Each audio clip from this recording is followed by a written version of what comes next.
Today I wanted to discuss about how Verkada cameras store footage on themselves, because when I joined the company a few years back, I always wondered how come we can actually guarantee up to 365 days of retention just by actually utilizing end storage, meaning on the camera itself. And after I explained this process called adaptive quality recording, I also give an idea on how to enable redundancy to make sure that in case the camera gets damaged or fails, that you'll still be able to view historical clips. So with that in mind, let's explain adaptive quality recording. And in order to explain this better, I always show this diagram that you can actually find in the white paper I'm about to share, showing you the breakdown of the camera storage. So by default, you'll have space allocated for analytics and system files. That tends to be a very small portion of the overall storage. Then you have a block for standard definition footage. And every time we design these cameras, we make sure that the storage capacity is much greater than what you need for the number of days the camera guarantees.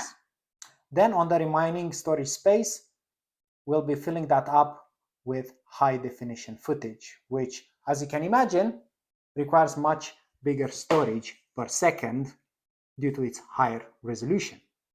So at this point, you're probably wondering, okay, so surely the disk itself will run out of space at a certain point.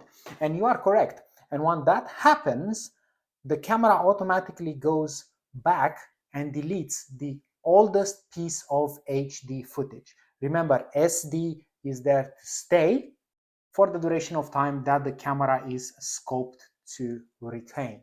Now, why is this not a problem? It's because if something happens, let's say somebody smashes a window or steals something, most likely you'd want to review the incident immediately, either on that day or in the following coming days. And all you need to do is hop onto command, click on the camera, do your search either by going through the history or even better doing a motion search, highlighting the particular video where the incident has happened, and then utilize the create archive button.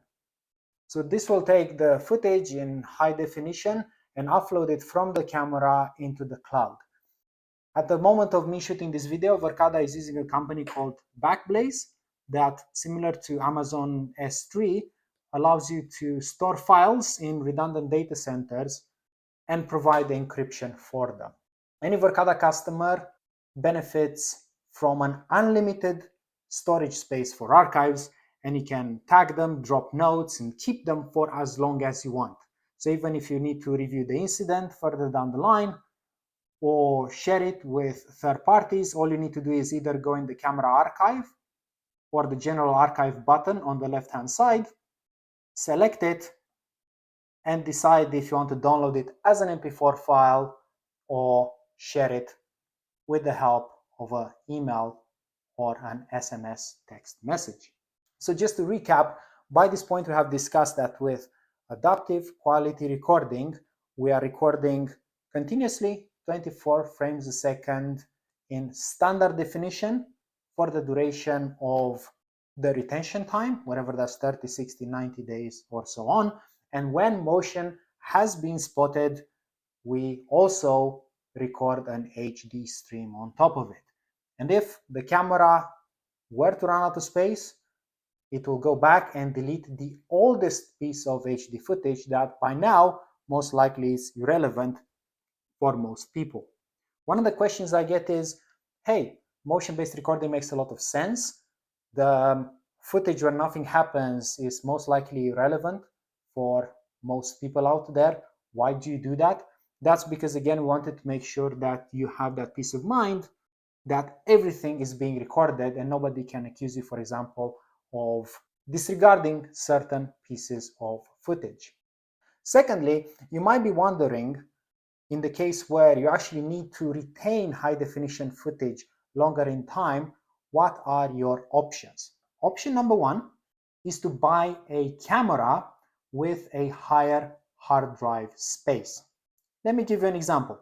Going into the DOM datasheet, so that's the CD series, what you'll see is that we have multiple flavors of them. So you have the CD42, that is the model, which means that it's a 5 megapixel fixed lens. But next to it, you also have a number that specifies the size of the storage. So a 256 gig model will retain 30 days, while 512 will do for 60. So now all I need to do is go back into the camera settings. Let's say I bought a 60-day camera and my retention period is 30 days or less, and reduce the onboard retention. So that means that, for example, this 90-day camera, when it's set to 30, it will always just store 30 days of SD footage, meaning that it will have much more space for the high definition one. I know this is very hard to picture, but that's why this white paper got published, to give you an idea if you're in a scenario where you have high levels of motions or very high levels of motions. Think about it as a busy intersection when cars drive all the time during the day or night, on what sort of hard drive space you would require depending on the days of high quality video needed. So for example, here I can see that a CD32 with 30 days storage will give me roughly 14 days of high definition if it sees very high motion. And if I want more than that, let's say I want to make sure it has 30 days of high definition, I should be going with a 768 gig model and then reduce that to 30 in the settings of the camera. Another thing that you can do is scroll all the way to the bottom of the camera settings and enable cloud backup, and just make sure that it is set to upload either all the video or only video with motion. So what does that mean? At any given point, if there's motion, the camera not only will store on itself, but also will send a copy into the cloud, where it is again replicated across multiple data centers and secured. But more importantly, if the camera has run out of space and starts deleting old HD footage, that won't actually be replicated in the cloud. The cloud will still store 30 days of high quality motion video. So just to recap, if you're in a scenario where you're deploying these cameras in a very busy environment, and on top of that, you have a requirement to store high definition footage for a long period of time, you can either check the adaptive quality recording white paper and scope the size of the storage, then reduce it in the settings, or you enable cloud backup. So this is a good point to pivot and talk a bit about cloud backup, because by default, you will get 30 days included with every camera purchase. All you need to do is turn it on, and then the camera will replicate either everything that it records or only the motion, depending on how you set it up. And if the camera is unavailable for any particular reason, maybe it's damaged or the network itself is no longer operational, you'll still use command in order to retrieve the footage. You don't need to log into Backblaze or anything. Everything is abstracted and made easy for you. And if you're concerned about that impacting the day-to-day activities of your personnel, especially in scenarios where you might not have enough wide area network capacity, here are a few tips.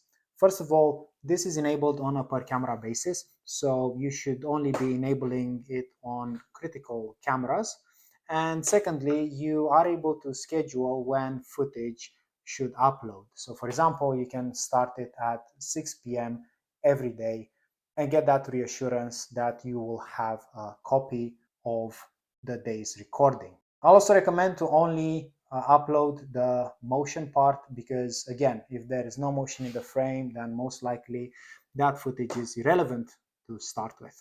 And although I did mention that cloud backup is available for 30 days free of charge, you are able to scale it if you have a requirement to do so. All you need to do is get in contact with us and we will be able to extend it. Now, I know this might be a difficult topic. Verkada is a bandwidth friendly system, and I'll make sure that I'll create a video to explain in more detail on how you should view the camera bandwidth requirements in itself. But if you have any questions, do drop them in the comments and I'll get back to you as soon as I can.